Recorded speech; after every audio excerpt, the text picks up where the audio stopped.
Unwanted Friendship. The Brenda Story. Dear Papa Dudut, ako nga pala si Brenda, 45 years old. Kasal ako ng mahigit 2 dekada sa asawa kong si Julio. Mas matanda siya ng 5 taon sa akin. Nabiyayaan kami ng 2 anak noon pero hindi sila pinalad na umabot kahit 1 taon man lang. Sobrang hirap noon sa akin bilang isang ina. Mabuti na lamang at andoon si Julio para sa akin.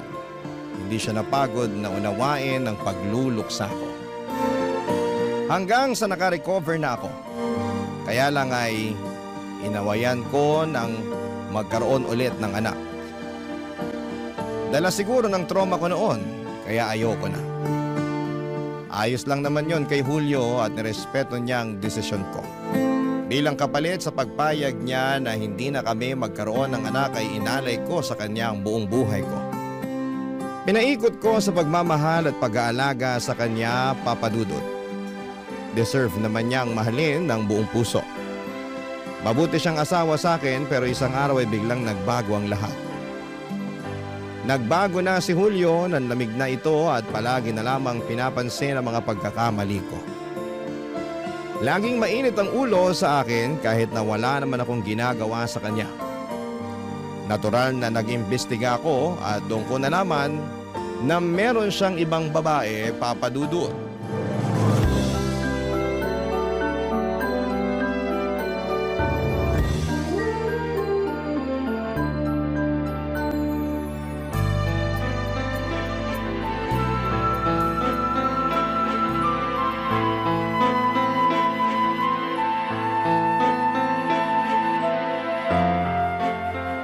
Hayop ka, Julia! Hayop! Uy! Ano ba problema mo? Ba't ka nang babato? Alam ko nang tungkol sa kabit mo! Nababaliw ka na ba? Sa edad ko to, sa tingin mo magloloko pa ako? Kahit uugod-ugod na, pwede pa rin manloko kung gusto niya! Eh hindi nga ako ganon! Ayoko magloko! Nagloko ka na eh! Huli na! Ano-ano na naman ba kasing pinapanood mo sa internet eh? Huwag mo nang ikutin ang usapan, Julio! Alam mo kung anong sinasabi ko! Hindi ko nga alam! Umuha pinagbibintangan! Ay nako, kakauwi ko lang tapos pagbibintangan mo pa ako. Mabuti ba kaya, huwag na lang kaya ako umuwi rito. At saan ka uuwi, ha? Sa kabit mo? Baliw! Baliw ka talaga! Ganyan mo lang dinedepensa ng sarili mo. Tatawagin mo lang akong baliw. Sus! Di ko kailangan depensa ng sarili ko. Kasi hindi naman ako nagloloko. Paano hindi nagloloko, ha? Binuksan ko yung email mo. Nabasa ko rin yung messages ng kabit mo. Ano ka ba? Spam lang yon. Baka virus lang yung nakita mo. Eh, ka na naman eh. Umamin ka na lang, Julio. Huwag mo akong gagawing tanga. Ikaw lang naman itong ginagawang tanging sarili mo. Nananahimik ako rito tapos pagbibintangan mo ako ng ganyan. Hindi nga kita pinagbibintangan. Tingnan mo, Oh. na-screenshot ko lahat ng usapan nyo ng kabit mo. Sandali nga. Bakit ka ba nangingialam ng email ha? Wala ka bang alam tungkol sa privacy? Nakakabastos ka ha? Kahit mag-asawa pa tayo, irespeto mo mga gamit ko. Huwag mo nang ilihis ang usapan. Hindi ko nililihis ang usapan. Galit ako ngayon kasi nakikialam ka ng gamit ko. At mas galit ako sa'yo dahil niloko mo ko. Hindi ka ba naturuan sa bahay niyo noon ha? Na kapag gamit ng ibang tao, huwag mong pakialaman. Naturuan ako. Ayan. Ano, okay na tayo? Pwede na ba nating ibalik doon sa totoong issue at usapan natin? Ang totoong issue rito ay ang makatimong kamay. Pakialamera. Nakabwisit ka. Yun naman eh. Bakit pa kasi ayaw mo pag-usapan yung panloloko mo sa akin, ha? Brenda, nasasaktan ako ha? Kanina ka pa, sumusobra ka na. Ikaw ang sumusobra na. Ni sorry man lang wala akong matanggap sa'yo. Ba't ako magsosorry? Ikaw nga ito nagkamali. Ikaw ito nagbubukas ng email na walang pasabi. Kung pwede ka lang ipabarangay, ginawa ko na eh. Lumalabag ka sa batas ha?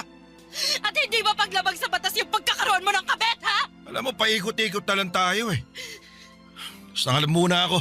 Kailangan kong kalmahin yung sarili ko. Galit na galit ako sa'yo ngayon. Hindi kita mapapatawad sa pakikialam mo ng email ko. Nakakapanghina, wala man lang akong nakuhang sagot kay Julio. Inaasahan ko noon na magsosorry siya at aaminin na ang totoo at susubukan naming ayusin ang relasyon namin. Yon ang nasa isipan ko, pero nagkamali ako. Hanggang sa paglabas niya ng bahay ay wala siyang ibang ginawa kundi ang takasan ng panloloko niya sa akin. Naiwan ako mag-isa sa bahay at parang namamanhid ang buong katawan ko, Papa Dudut. Nahiga na lamang ako sa sahig para malamigan ang katawan ko na sobrang nag-iinit dahil sa halo-halong emosyon. Nang medyo kumalma na ako ay dinampot ko ang cellphone ko at sinimulan ko nang i-stalk ang kabit ni Julio. Hindi naman ako nahirapang hanapin yon sa Facebook at mabuti na lamang at nakapublic lahat ng detalye sa kanya. Mabilis kong nalaman ang dapat kong malaman sa kanya. Noong gabing yon ay nagpasaklolo ako sa ate Mara ko. Panganay kong kapatid na mas matanda sa akin ng 5 taon. Sa kanya ako madalas lumalapit lalo na noong kasagsagan ng panlalamig ni Julio sa akin, Papa Dudut.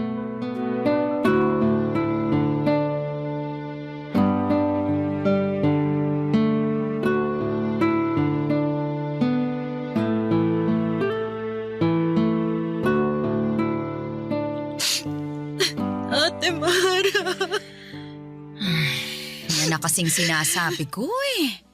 Hindi mo pa ako pinaniwalaan noon. Hindi ko lang naman kasi kayang tanggapin na niloloko ko ni Julio eh. Kilala mo naman siya, di ba? Mabait siya sa akin. Napaka-loyal niya kahit nung binatat dalaga pa kami. Loyal siya. Noon. Pero alam mo naman na pwedeng magbago ang tao, di ba? Masyado lang siguro akong naging kampante na hindi niya ako kayang lokohin. Yan ang mali mo. Late ka pa nag-imbestiga. Kung hindi pa kita sinulsulan noon, hindi mo pa gagawin. Oh, ano pa ang nalaman mo dyan sa kabit ng asawa mo? Ang alam ko, masahista raw siya sa isang spa sa Makati. Maganda, sexy. Naku. Mukhang nasa 30 lang mahigit. Ate Mara, mas maganda siya sa akin. Mas bata. Anong gagawin ko? Anong laban ko ron? Sa totoo lang, ha? Siguro wala kang laban sa edad at itsura niya. Pero sa batas, siya walang laban. Ano? Gusto mo bang ipapulis ko silang dalawa? Eh, yun naman ang dapat. Alam nga namang wala kang gagawin. Hahayaan mo lang na maagrabyado ka ng 2 demonyo na yon. Pero ate, kapag ginawa ko yun, iiwan naman ako ni Julio. Iiwan ka talaga niya kasi sa kulungan na siya titira. Ate, hindi ko kayang makulong si Julio. Mahal ko naman siya eh. Sus! Gusto ko lang na mag-sorry siya tapos pagsisihan niya yung mga ginawa niya sa akin. Hello? Pagsisihan? Naku Brenda, asa ka pa. Eh nung kinumpronta mo nga siya, ikaw pa tong binabaliktad niya. Baka nagulat lang siya nun. Hintayin ko na lang siguro na matauhan siya. Bibigyan ko na lang siya ng konting panahon. Wala siya. Lukaret ka? Mana ka kay nanay. Magka-blood type nga kayo. Parehas kayong type AB martyr. Ay, niluloko ka na ni Julio, Brenda. Gumawa ka na ng paraan para mahinto na yon. Hindi yung aasa ka pa na magsosorry siya at magbabago. Hindi na mangyayari yon. Eh, bakit yung napanood ko naman sa internet? Hindi lahat ng napapanood mo sa internet susundin mo. Nakakaloka ka. Bukas na bukas din sasamahan kita sa mga pulis. Isusumbong natin sila sa women's desk. Yang Julio na yan, para madala siya. Ate... At susugurin natin yung babae niyan. Ano nga ulit yung pangalan niya? April. Ayun, susugurin natin yung si April na yan sa trabaho niya. Kailangan mapahiya siya ron. Sasabihin natin na kabit siya para matanggal na rin siya sa trabaho. Eh ate, di ba parang sobra naman yata yan? At yung panluloko nila sa'yo, ano, sakto lang ba yun, ha? Eh, baka kasi tayo yung mapahama kung susugod tayo dun eh. Hindi na natin yun balwarte. Baka tayo pa yung kuyugin nila. Mabibigat ang mga kamay na masahista, akala mo ba? Eh di isama natin ang mga pulis para may kakampi tayo. Mas mapapahiya pa ang April na yon kapag ganun ang ginawa natin. Teka ate, may naisip akong paraan. Anong paraan yan? Papatawarin mo at ipagpapasa Diyos na lang ang lahat? Naku ka Brenda ha? Huwag mong gagayahin ang linya ni nanay. Nakita mo naman na nasira ang buhay niya dahil hindi siya gumanti nung kumabit ang tatay sa iba. Ayan, pati tayong mga anak kinadamay dahil sa kamartiran niya. Hindi ganon ate. Gusto kong kaibiganin si April. Akala ko si nanay na ang pinakatanga sa mundo. Andyan ka pa pala? Humabol ka pa? Halika, bilhan kita ng corona bilang reyna ng mga tanga. Hindi ko naman siya totoong kakaibiganin eh. Mangangalap lang ako ng impormasyon tungkol sa kanila ni Julio para mas maging matibay yung ebidensya ko laban sa kanila. Ibig bang sabihin, idedemanda mo rin silang dalawa? Oo, pagbabayaran nila lahat ng to. Amazing. Yan! Yan ang kapatid ko! Lumalaban! Bata pa lamang kami ni Ate Mara nang mamulat kami sa magulang sasama ng mga magulang namin. Nagsimula lahat ng yon nang lokohin ni tatay si nanay. Kabit ni tatay ang kapitbahay namin. Hindi pa sana malalaman yun ni nanay kung hindi aksidenteng nabuntis ni tatay ang kapitbahay namin. Inamin ni tatay ang katotohanan. Humingi siya ng sorry kay nanay at pinatawad niya si nanay pero nagtanim na ito ng sama ng loob kay tatay. Lalo na noong madalas na matulog si tatay sa kapitbahay namin kesa sa mismong bahay namin. Palagi na silang nag-aaway na mag-asawa. Nakikita namin kung paano sila magsakitang dalawa. Hanggang isang araw ay iniwan na kami ni tatay para sumama sa kapitbahay namin. Ang nakakainis pa rito ay hindi man lang sila umalis sa lugar namin. Ang tatay namin naging kapitbahay namin. Palagi naming nakikita kung gaano sila kasaya ng kabit niya.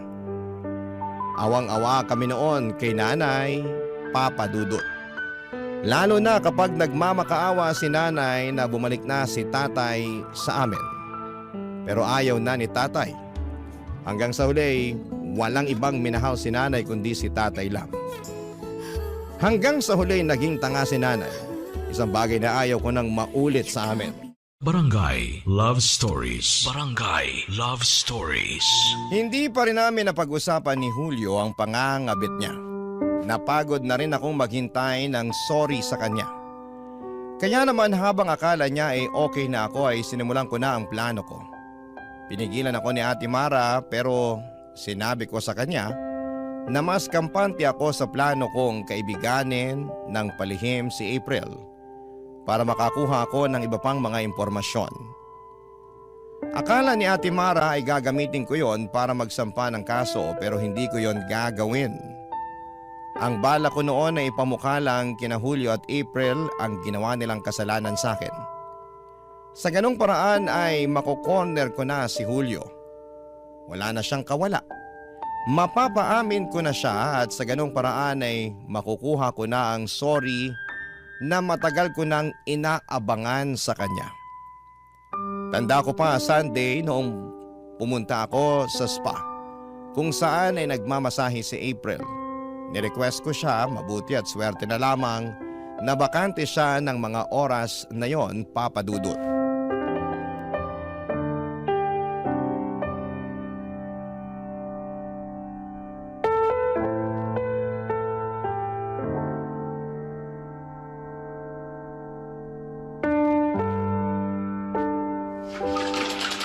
Hello po, ma'am. Hello. Bakit hindi pa po kayo naguhubad? Maghuhubad ako? Nako, mukhang first time niyo po atang magpamasahe Oo eh. Huwag kayong mag-alala. Magiging gentle ako sa inyo. Pwede bang wag na lang maghubad? Pwede naman. Kaya lang, mahihirapan tayo pareho eh. Saka, mas maganda kapag balat niyo na mismo ang minamasahe ko. Mas marerelax kayo. Ganun ba? Hindi kasi ako sanay na hinahawakan ng ibang tao. Ganun po ba? Paano po yan? Ganun sa masahe. Kailangan ko talagang hawakan kayo. Ganun ba? Sige, pero wag mo akong saktan ha? Ma'am naman, bakit ko naman kayo sasaktan? Andito ako para tulungan kang mag-relax. Kaya maghubad na po kayo. Isuot niyo na rin po tong shorts na nakapatong dito sa kama. Babalikan ko na lang kayo pagkatapos. Ma'am, okay lang po ba kayo?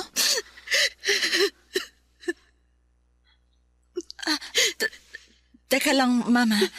Baka isipin ng ibang nagpapamasahe rito sinasaktan ko kayo. Ma'am, tahan na po. Baka biglang pumasok dito yung manager namin Mapapagalitan ako nun. Sorry. Sorry.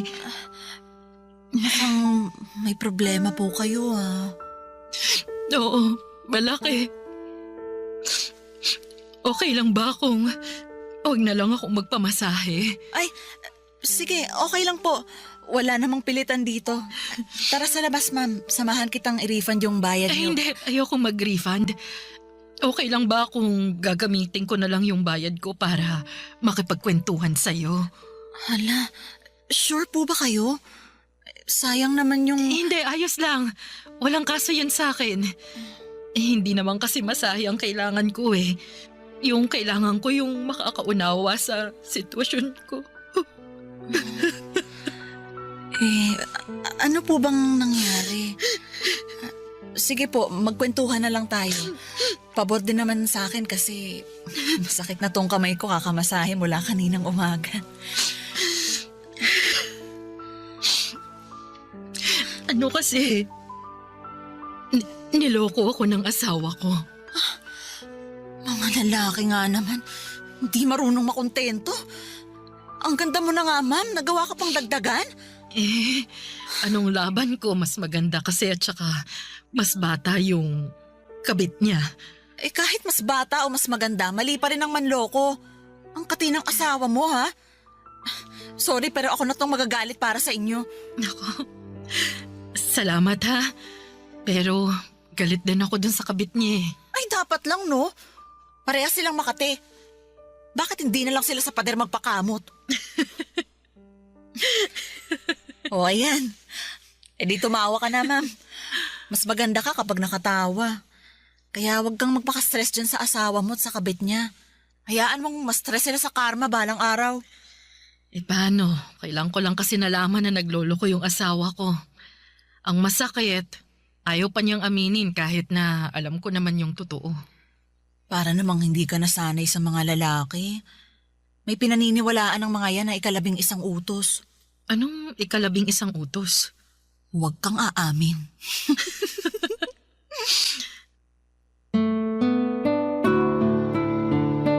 Ginamit namin ni April ang 1 oras at kalahati, hindi para magmasahe, kundi para mag-usap lang. Nagsumbong ako sa kanya tungkol sa asawa kong si Julio. Pero syempre binago ko ang ibang detalye para hindi makatunog si April. Mahirap na. Nagsisimula pa lamang akong kilalanin siya. Hindi ako pwedeng mabuking sa plano ko. Mabait at kalog si April at nakakasabay siya sa edad ko kahit na mas bata siya sa akin ng 10 taon. Magaan ang loob ko sa kanya habang tumatagal at napapalapit ako sa kanya ng totoo. Tuwing linggo ay pumupunta ako sa spa kung saan nagtatrabaho si April para makipagkwentuhan lang. Mukhang wala siyang kalam-alam na may asawa na, si Julio. Wala itong alam na ako ang asawa ni Julio. Napatunayan ko yon nang pumunta ako ulit sa spa para makipagkwentuhan sa kanya. May mga baon akong merienda para sa aming dalawa tulad ng dati ay nagkwentuhan lang kami. Papa Dudut.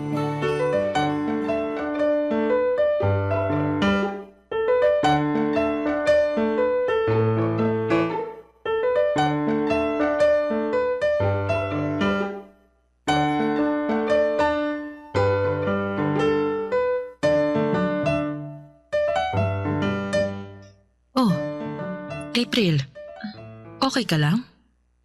Oo naman. Ano bang gusto mong pagkwentuhan natin ngayon? Kung ano man yung nangyayari sa'yo. Ayos nga lang ako. Gusto mo pag-usapan na lang natin yung demonyo mong asawa? Game ako magalit ngayon. Ilang linggo na nating pinag-uusapan ng asawa ko. Kahit ako nauumay na. Ngayon, ang gusto kong malaman kung may problema ka. Lahat naman ng tao may problema Ano ba naman, April? Huwag ka nga maglihim sa akin. Mas makakabuti kung magsasabi ka para mabawasan na yung bigat na nararamdaman mo. Masahista ka, di ba? Hindi ka pwedeng stressed palagi. Baka maipasa mo sa kliyente mo yung stress na yan kapag minamasahe mo na sila. Pwede ba yung ganun? Oo naman! Kayo nga mga masahista ay pwede rin maka-absorb ng negative energy ng mga kliyente nyo, di ba? Hindi ko alam yan Kaya pala pag uwi ko lagi ng bahay, parang pasan ko lagi yung daigdig. Kaya nga, bawasan na natin yung pasan-pasan mo. Huwag ka na magtago. Sabihin mo na sa akin ang problema mo. Yung boyfriend ko kasi, Boyfriend? Anong pangalan niya? Julio. Hmm. Mas matanda siya sa akin ng 15 years.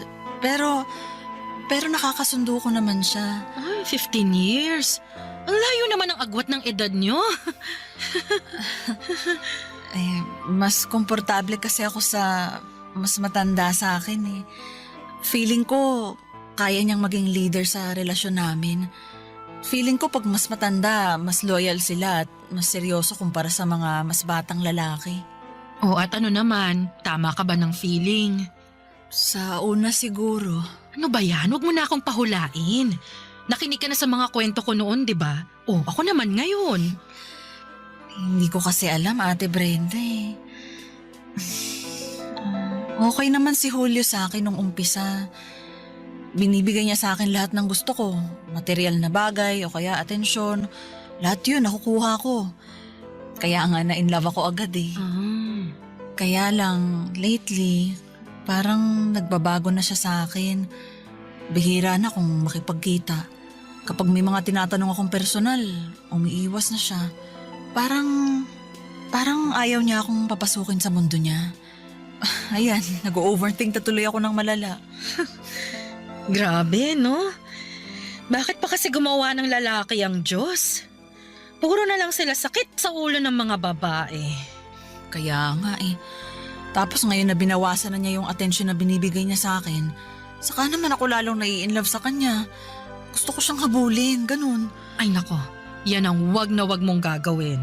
Pero kung hindi ako hahabol, baka makalayo na siya. Mapag-iiwanan na niya ako. Di iwan ka niya. Bakit? Siya lang bang lalaki sa mundo? Hindi niya ako pwedeng iwan. At bakit naman? Di ba nga ikaw pa tong laging nagpapayo sa akin na kapag hindi na maganda ang trato sa akin ng asawa ko, umalis na ako. Iwan ko na. Bakit ikaw hindi mo magawa yung sinasabi mo? Kasi, Ate Brenda, Ano? 2 buwan na kasi akong hindi dinadatnan at baka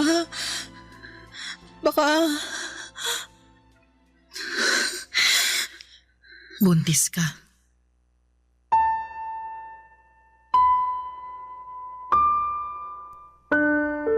Paano kung buntis na noon si April?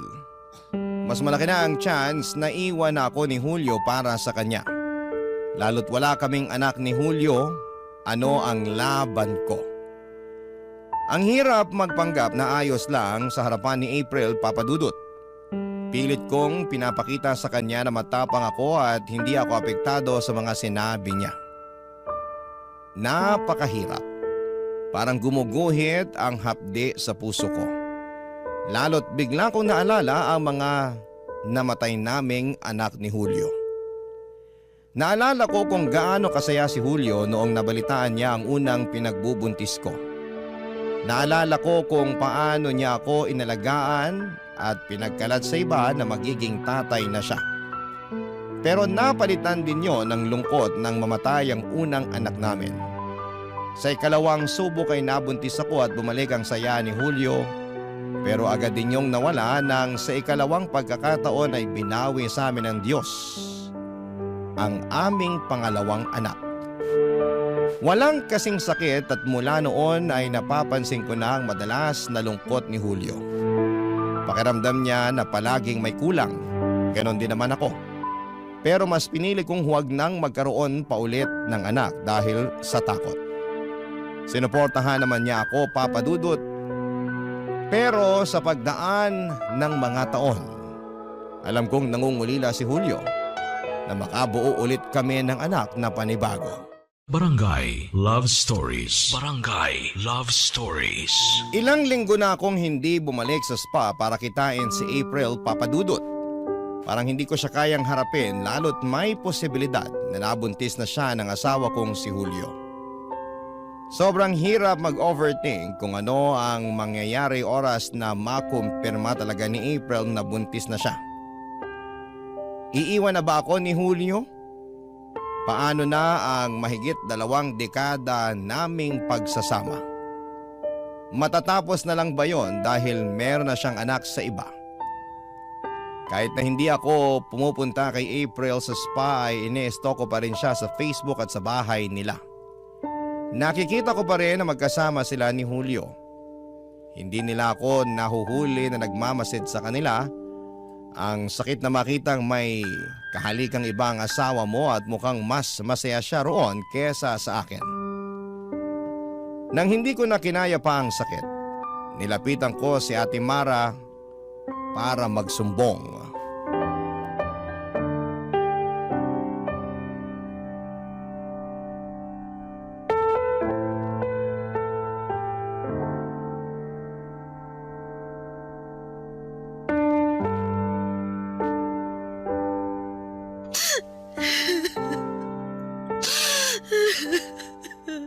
O-order na ako ng dinner, ha?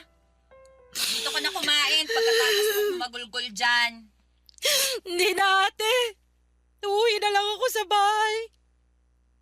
Baka hanapin ako ni Julio eh. Paano ba nga hanapin? Wala nang pakialam sa'yo ang asawa mong yun. Matagal na kami mag-asawa. Imposible ubos na yung pakialam niya sa akin, no? Kung meron siyang pakialam sa'yo, dapat hindi siya nang buntis ng ibang babae. Hindi pa naman sigurado kung buntis nga talaga si April eh. Pwede namang na-delay lang yun. Alam mo naman ang mga babae, kapag nai-stress nade-delay ang dalaw. Naku! Umaasa ka pa talaga na wala silang nabuo? Kasi nga, hindi pa naman tayo sigurado. Okay, sige. Sabihin na natin na hindi sila nakabuo ngayon. Pero sa susunod, paano kung oo? Imposible na Ay, yun. walang imposible, Brenda. Gumising ka nga. Malamang may nangyayari sa kanila. Kung hindi man buntis si April ngayon, sa susunod baka makatsyempo na sila. Hanggat hindi sila nagkakahiwalay, malaki ang tsansang makabuo sila. Huwag kang pakampante, Brenda. Anong gusto mong gawin ko? Di kung ano yung payo ko noon pa. Isumbong mo na sila sa mga pulis nang magkahulihan na. Para matigil na to. Ate, wala pa nga ako masyadong nakakalap na ebidensya Ano laban. bang wala? Ang dami mo nang na-record na usapan nyo nung April na yan. May pictures ka rin nakuha habang magkasama sila sa bahay ni April. O ano bang kulang doon? Kasi... Hindi mo kaya. Kasi ano, napalapit ka na kay April. Mabait kasi si April eh. Brenda, kabit siya ng asawa mo. Kahit siya pa ang pinakamabait na tao sa buong mundo, mali pa rin ang pakikiapid sa asawa ng iba. Hindi naman niya alam na asawa ko si Julio eh. O sige lang, Brenda. Maging tanga ka lang habang buhay. Para ka talagang sinanay. Ate, wag mo namang idamay si nanay dito. Nananahimik na yung tao eh. Alam mo, sana mabulabog si nanay kung nasaan man ang kaluluwa niya ngayon. Sana multuhin ka niya habang natutulog ka. Para matauhan ka na. Ang tanga mo, promise. Huwag mo naman akong pagalitan ng ganyan, ate, please. Hindi mo naman kasi alam kung gaano kahirap tong sitwasyon ko eh. Akala mo ba, madaling makipagkaibigan sa kabit ng asawa ko? Ang hirap mapalapit kay April. Habang sa likod ng isip ko, nakikita ko kung paano sila magyapos sa ni Julio. Di mo naiintindihan, Ate Mara, hindi. Okay, sorry. Masasakit yung mga salita ko, sige. Parang hindi ko pinag-isipan. Kaya lang naman ako ganito kasi nasasaktan din ako na makita kang nagkakaganyan. Brenda, sa ating dalawa, ikaw ang matapang. Hindi ako sanay na nangihina ka dahil sa kagagawa ng asawa mo. Kung ako lang ang masusunod, matagal ko na silang kinumpronta. Matagal ko na silang pinapulis. Pero ako ang may laban dito, ate. Kaya sana kung ano man yung maging pasya ko, suportahan mo na lang ako. Mahal ko pa rin si Julio eh. Mahal na mahal ko pa siya. Umaasa pa rin ako na magiging maayos kami hanggang sa huli. Naniniwala ako na pagsubok Ay, sige! Magpakatanga ka sa pagmamahal mo sa manluloko mong asawa. Kaibiganin mo pa ang kabit niya. Saktan mo lalo ang sarili mo. Pero wag na wag kang lalapit sa akin para umiyak kasi nasabihan na kita, ha? Ate! Umalis ka na nga. Ayaw mo na kitang makaharap. Umiinit ang ulo ko sa'yo. Ang tanga mo! Ang tanga! Alis na! Papa Dudut, yun ang unang beses na nagalit ng ganon si Ate Mara sa akin. Pinagtulakan niya ako palabas ng bahay niya. Hindi niya rin sinagot ang mga tawag ko noong mga sumunod na araw.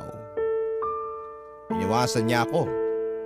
Gusto niyang ayusin ko ang problema ko kina Julio at April bago siya humarap sa akin. Lungkot na lungkot ako noon, Papa Dudut. Hindi ko alam kung sino ang lalapitan ko. Wala naman akong masyadong kaibigan, yung mga kaklose ko ay nakahiyaan ko ng lapitan. Ayaw ko kasing idamay pa sila sa sitwasyon ko. Isang araw naisip kong tama naman si Ate Mara. Kailangan ko nang tapusin ang sitwasyon ko.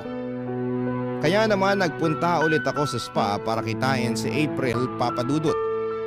Sa pagkakataong yun ay handa na akong sabihin kay April ang katotohanan. Kabado ako noon habang hinihintay siya sa isa sa mga kwarto ng spa na yon. Hawak ko ang cellphone ko para ipakita ang mga ebidensya na magkasama sila ng asawa kong si Julio.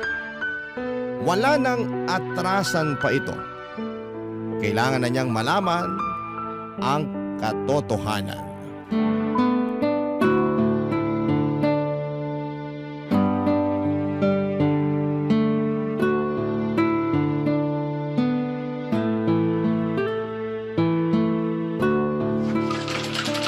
Ate Brenda, sa wakas nagpakita ka na.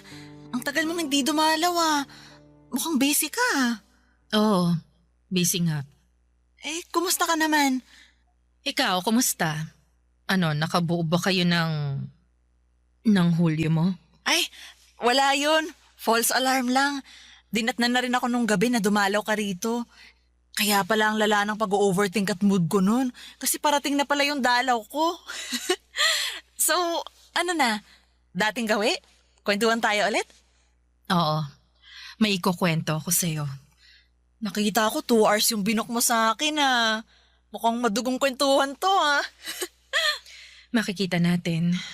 Oh, ano bang nangyari? Ay, teka. Gusto mo na bang kunin ko yung hot lemongrass tea mo? Mas masarap magkwento kapag may mainit na tsaa ang tita. Hindi na. Okay. Parang malalim tong ikukwento mo ah. Kilala ko na kasi ang kabit ng asawa ko. Talaga? Ang totoo, matagal ko nang alam. Pero hindi ko lang sinasabi sa'yo. Bakit naman? Kasi ikaw yung kabit mismo. Alam mo na pala. Anong ibig mong sabihin? May kwento rin ako sa'yo. Alam mo bang alam ko na ikaw ang asawa ni Julio? Anong? Siguro magaling lang talaga akong magtago. Nadala ko siguro yung pagiging best actress ko sa theater group namin nung high school. Nagamit ko yun para hindi mo mahalata na alam ko. Na alam kong ikaw ang asawa ni Julio. Masyado ko nga atang ginalingan kasi nakuha ko na yung loob mo. Hindi ka naghinala. Inisip mong inosente ako.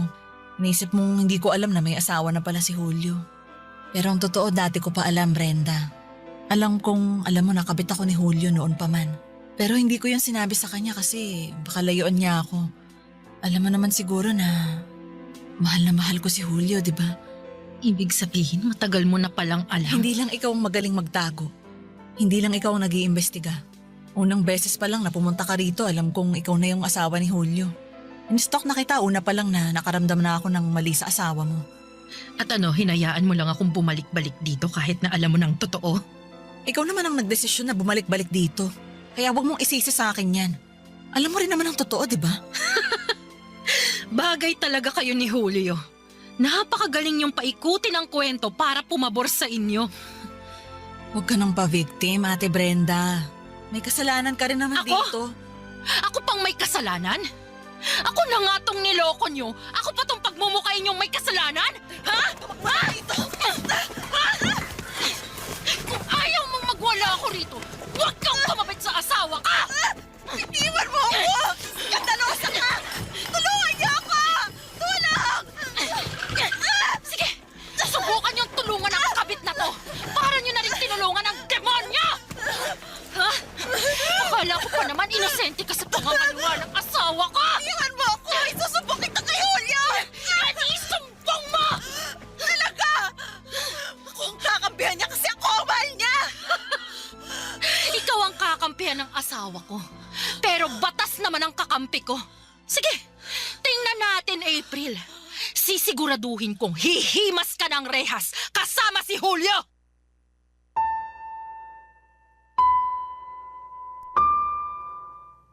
Matagal bago ko binitawan ang pagkakahawak at pagkakasabunot ko kay April ng mga sandaling yon, Papa Dudut.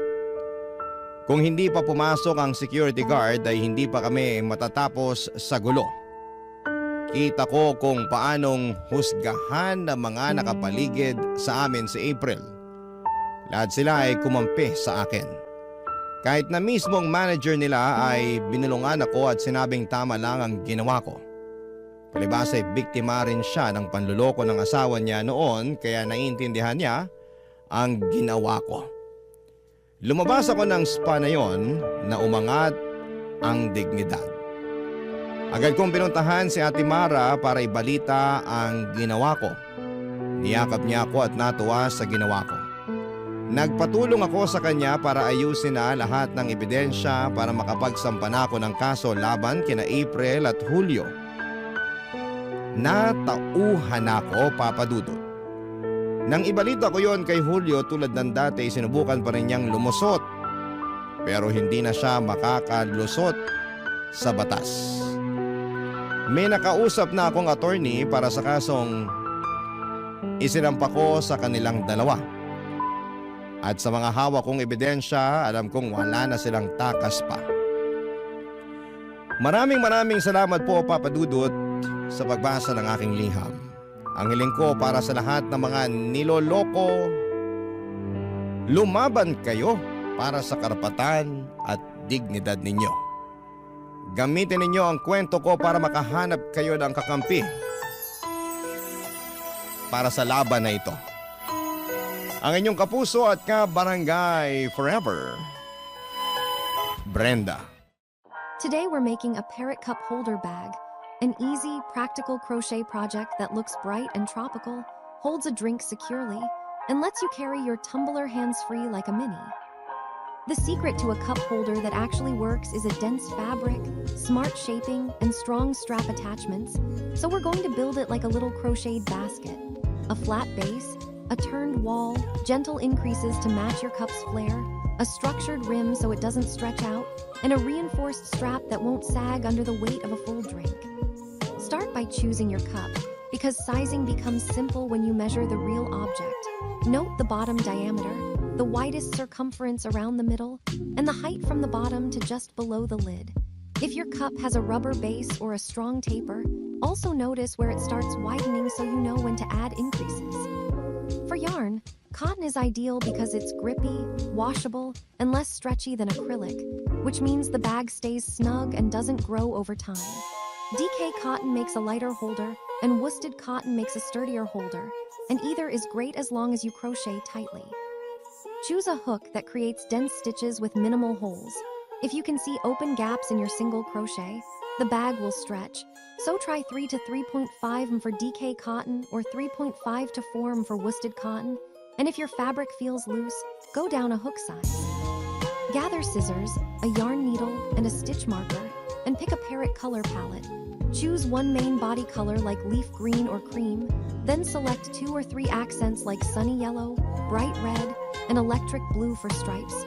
You can also add a tiny amount of dark yarn for a small dot detail on him, but keep it subtle and decorative rather than turning the project into a character face. We'll use US crochet terms, and the main stitches will be chain, slip stitch, single crochet, half double crochet, plus increases and decreases. To keep everything clean, remember one key trick for color changes.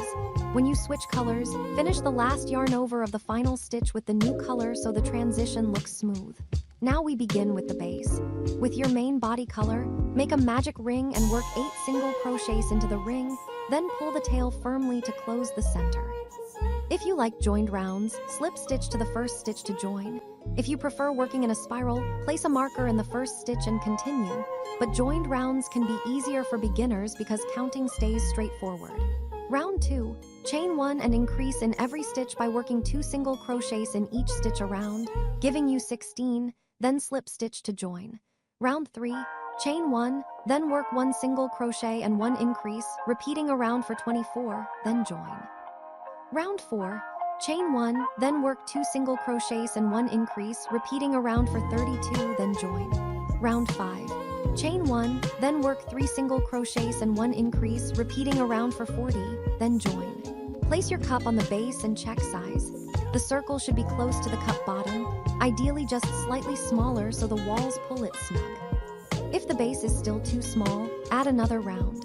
Chain 1, work 4 single crochets and 1 increase around for 48, then test again. If the circle starts rippling, you're adding too many increases for your tension. Tighten your stitches or stop increasing and move on, because a flat base matters for stability. Next, we turn the base into a cup by building the side wall. The cleanest way to do this is 1 round in back loops only, which creates a ridge and forces the fabric upward.